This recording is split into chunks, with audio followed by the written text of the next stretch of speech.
জুয়েল রানার মৃত্যুর শোক ভোলার আগেই মুর্শিদাবাদ জেলায় আরো এক পরিযায়ী শ্রমিক খুন হলেন ভিন রাজ্যে কাজ করতে গিয়ে। আরো একটা মব লিঞ্চিং এর ঘটনা।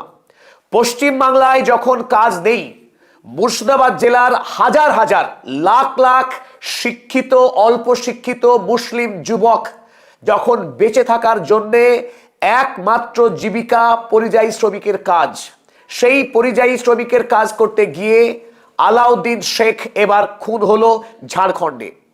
তাকে খুন করবার পর গলায় দড়ি দিয়ে টাঙিয়ে রাখা হয়েছিল তার থাকার ভাড়ার বাড়িতে। একেবারে একই সমীকরণ। জুয়েল রানাকে ঠিক যেভাবে ওড়িশার সম্বলপুরে বাংলাদেশি মুসলিম এই অভিযোগে আরএসএস এর উন্মত্ত গুন্ডারা যেভাবে খুন করেছিল নিরীহ নিরপরাধ একটি অল্প বয়সী যুবক, পরিবারের দারিদ্র্যের কারণে বাবা মায়ের মুখে দুমুঠো অন্ন জোগাড় করতে রাজ্য থেকে ভিন রাজ্যে কাজ করতে যেতে বাধ্য হয়েছিল জুয়েল রানা। তাকে যে কায়দায় খুন করেছিল ঠিক একইভাবে বেলডাঙ্গার মহেশপুরের ৩৫ বছর বয়সী যুবক, বাড়িতে প্যারালিসিসে আক্রান্ত বয়স্ক পিতা, তার চিকিৎসার জন্যে এই মুমূর্ষ পিতার মুখে একটু ভাত তুলে দেওয়ার চেষ্টায় ঘরে রেখে ৩ বছর বয়সী ফুটফুটে মেয়েকে রেখে এই আলাউদ্দিন শেখ ঝাড়খণ্ডে গিয়েছিল পরিযায়ী শ্রমিকের কাজ করতে। তাকে পিটিয়ে নৃশংসভাবে খুন করেছে এই ধর্মান্ধ উন্মত্ত মব।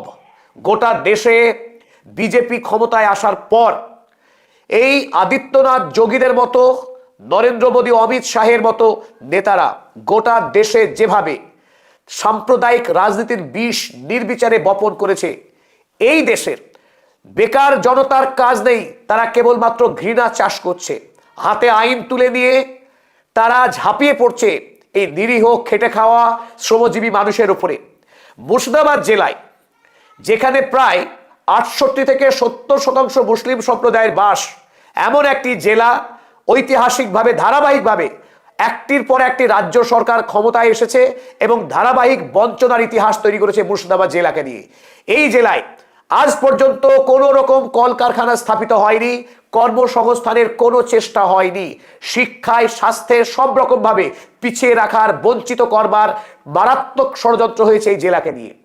এই জেলায় যাতে ছেলেরা কাজ শিখে নিজের জেলায় কাজ করতে পারে মাথা উঁচু করে, তার কোনো রকম বন্দোবস্ত হয়নি।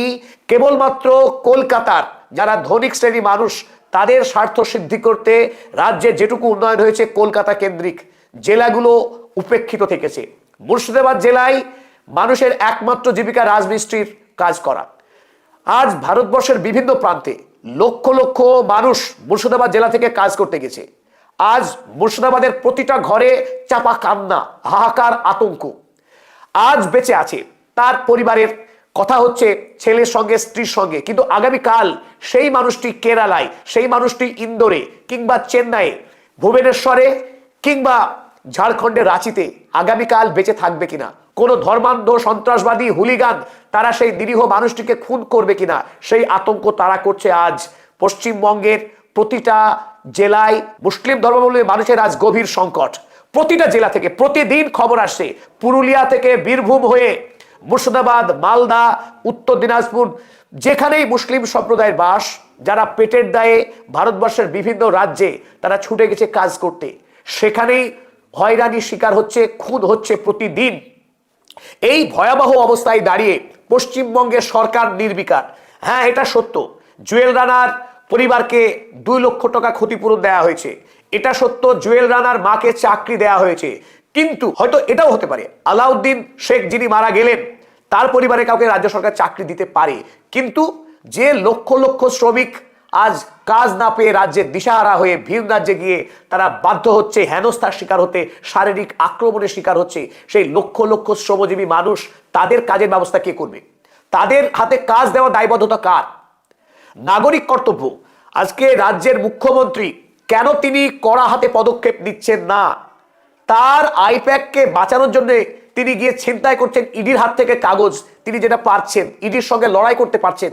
কিন্তু মুখ্যমন্ত্রী কেন উচ্চ পর্যায়ের বৈঠক করছেন না স্বরাষ্ট্রমন্ত্রীকে নিয়ে, এবং দেশের প্রতিটি জেলায় জেলায় ডিএম স্তরে কেন কঠোর চিঠি পাঠাচ্ছে না পশ্চিমবঙ্গের সরকার স্বরাষ্ট্রমন্ত্রীর সহযোগিতায়? পশ্চিমবঙ্গ থেকে কাজ করতে যাওয়া পরিযায়ী শ্রমিকদের সুরক্ষার দায়িত্ব কার? রাজ্যে যখন কাজ নেই, মুখ্যমন্ত্রীকে এই বিষয়ে আশ্বস্ত করতে হবে প্রতিটা পরিযায়ী শ্রমিক ভারতের বিভিন্ন প্রান্তে তারা যেন আইনি সুরক্ষা নিয়ে কাজ করতে পারে। আজকে মুর্শিদাবাদ জেলায় প্রতিটি মানুষের চোখে মুখে আতঙ্কের ছবি। জীবন যৌবনকে বন্ধক রেখে যারা আজ ভারতবর্ষের প্রতিটি প্রান্তে দেশ গড়ার কাজ করছে, তারা প্রতিদিন লাশ হয়ে, কফিন বন্দী হয়ে প্রতিদিন মুর্শিদাবাদ মালদার গ্রামে গ্রামে ফিরে আসছে লাশ। আজ ভারতবর্ষের গণতন্ত্র আজ এক ভয়ঙ্কর চ্যালেঞ্জের মুখে পড়ে গেছে এই সাম্প্রদায়িকতার রাজনীতির কারণে। রাজনীতি চলুক, কিন্তু মানুষের প্রাণ নিয়ে এই যারা মব লিঞ্চিং এ অভিযুক্ত তাদেরকে গ্রেপ্তার করে কেন দৃষ্টান্তমূলক শাস্তি দিচ্ছে না সরকার? কেন তাদেরকে জেল থেকে বিচারের নামে প্রহসন করে মুক্তি দিয়ে ফুলের মালা পরিয়ে বরণ করে স্লোগান দিয়ে যারা নিয়ে আসছে এই সমস্ত উগ্র হিন্দুত্ববাদী দলের যারা নেতা কর্মী, তাদের বিরুদ্ধে সরকার কেন নীরব? কোথায় সেই সিভিল সোসাইটি যারা প্রতিদিন রাস্তায় নামে নানান অজুহাতে? আজ যখন ভারতবর্ষের সংবিধান এত বড় বিপদের মুখে দাঁড়িয়ে, সেখানে কোথায় সিভিল সোসাইটি? কলকাতার আমরা বুদ্ধিজীবী বলে যারা রাস্তায় নামতেন, লেখক, শিল্পী, সাহিত্যিক, বুদ্ধিজীবী, কোথায় তারা? কোন গর্তে ঢুকেছেন? বেরিয়ে আসুন আপনারা, আজ আপনাদের বড় দরকার। কোথায় আপনাদের কণ্ঠস্বর? কলম আর গর্জে ওঠে না বুঝি? স্বার্থ নেই তাই রাস্তায় নামছেন না। মুসলিম সম্প্রদায়ের মানুষ, তাদের পাশে দাঁড়াবার প্রয়োজন নেই। আপনি সিভিল সোসাইটির মানুষ। আজকের এই সময়ে দাঁড়িয়ে যখন পশ্চিমবাংলায় এই লক্ষ লক্ষ পরিযায়ী শ্রমিকের পরিবার দুশ্চিন্তাগ্রস্ত, তখন নিশ্চিন্তে দিন কাটাচ্ছেন আপনারা। তাই আমরা মুর্শিদাবাদ জেলার আজকে যে ভয়াবহ আন্দোলন দেখা দিল, এই ক্ষোভ ন্যায়সঙ্গত। কারণ আজকে মুর্শিদাবাদের মানুষের প্রাণের কোনো নিরাপত্তা নেই, সরকার সেই নিরাপত্তা দিতে ব্যর্থ হয়েছে। ডিএম সাহেব এলেন, এসপি সাহেব এলেন, আন্দোলনকারীদের সঙ্গে দফায় দফায় আলোচনা হলো, শেষ পর্যন্ত যে রাস্তা এবং ট্রেন লাইন অবরোধ হয়েছিল সেই অবরোধ উঠেছে। এটা অত্যন্ত আনন্দদায়ক খবর। কিন্তু পাশাপাশি যে দাবি আন্দোলনকারীরা তুলেছে সেই দাবি আমাদের প্রত্যেকের, যে প্রতিটি পরিযায়ী শ্রমিককে সরকারের পক্ষে একটি কার্ড দিতে হবে, যে কার্ড তাদের রক্ষা কবচ হবে। রক্ষা কবচ হওয়া উচিত ভারতবর্ষের যে কোনো প্রান্তে। সাংবিধানিক আইনে মৌলিক অধিকারের নিয়েই এই মুর্শিদাবাদের শ্রমিক অন্য রাজ্যে কাজ করবে, কিন্তু তাদেরকে নিরাপত্তা দেওয়ার দায়িত্ব রাজ্য সরকারের।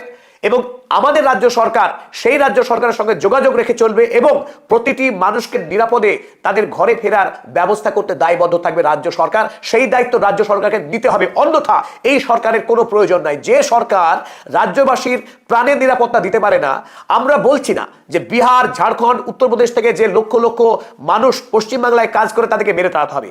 তারাও ভারতবর্ষের প্রতিটা জেলায়, প্রতিটা রাজ্যে কাজ করতে পারে, তাদেরও সেটা মৌলিক অধিকার।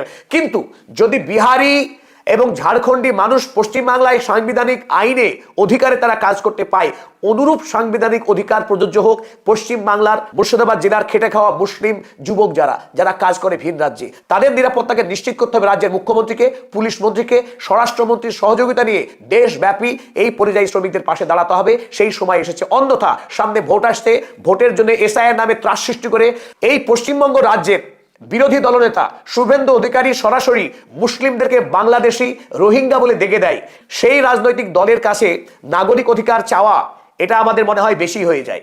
তো আমরা বিজেপি দলের কাছে নাই বা চাইলাম, কিন্তু মুখ্যমন্ত্রী, যিনি মা-মাটি মানুষের মুখ্যমন্ত্রী, তিনি কিভাবে এই মুর্শিদাবাদের মানুষ যখন মৃত্যু মিছিল হয়ে, আক্রান্ত হয়ে, খুন হয়ে ফিরে আসছেন শুধু বাংলায় কথা বলার অপরাধে, মুসলিম হওয়ার অপরাধে, তখন মুখ্যমন্ত্রীর কর্তব্য এগিয়ে আসা, মানুষের পাশে দাঁড়ানো।